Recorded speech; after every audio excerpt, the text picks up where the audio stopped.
Every now and then on this Thursday, it's going to look like stormy weather. As a matter of fact, just 25 minutes ago over 7th and Rangeline. This site right here, this is full of dark cloud cover, and now we see pieces of blue sky. But if we turn off to the northeast a little bit, there you go. It gets darker and darker and darker, an indicator that we are already underway with some afternoon thunderstorm activity that'll pop up every now and then for the duration of our Thursday into Friday morning. 86 degrees, so we heated up fast.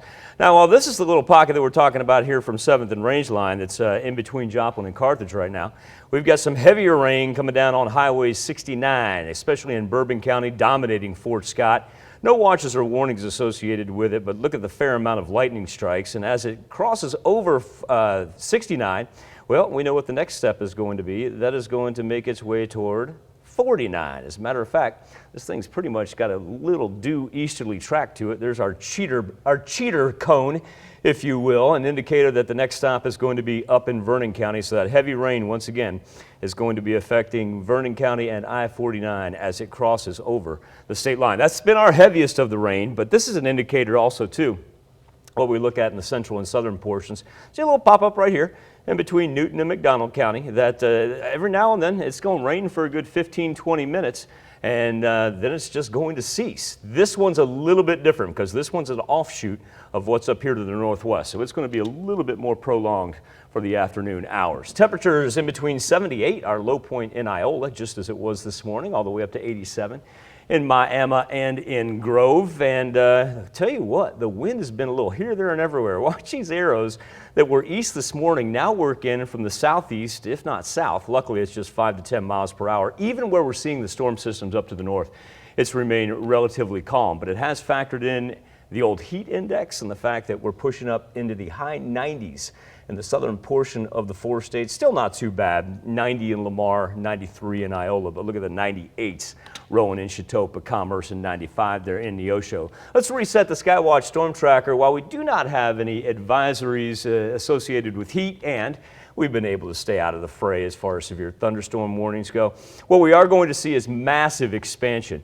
of our heat advisories right here for the next several days. As a matter of fact, early on this morning, we did not even have them encroaching this far to the north. And so now we see the heat advisories now just on the north side of Tulsa County, just one step away from us. And we know it's going to be hotter on Friday and Saturday than it even is today, an indicator that the heat dome, as everybody's been calling it, that you can cut out by the color contour right there, almost make a square. But as long as you're underneath that ridge of the jet stream, that's going to be some nasty weather right there. And look at this big low pressure trough hanging off of the East Coast.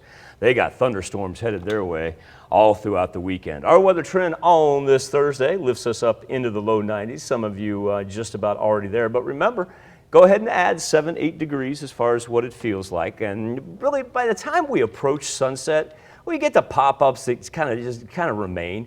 By the time we approach sunset, we should be done and then cruise into Friday.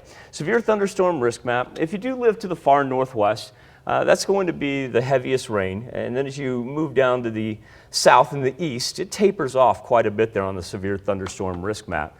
Then it's locking in for Friday and Saturday and just finding a way to stay cool in what could be quite dangerous come Saturday, especially with the humidity. But Saturday night, thunderstorms? Yes. Cold front? Yes, please. Takes us down to 80s all the way through the middle of next week. Something to smile about Saturday night. Looking forward to that for sure. Yeah. And how late are we talking Saturday night? We'll start about, say 6, 7 o'clock up to the north. And as this thing moves through, it's going to pack some wind, even the possibility of some hail. Okay. Payback is the 80-degree temperatures after. We'll take it, but it's coming from the north, which bringing in the cold, right, cooler temperatures. I like that. Keep that Gulf heat away from us. All right, thanks, Michael.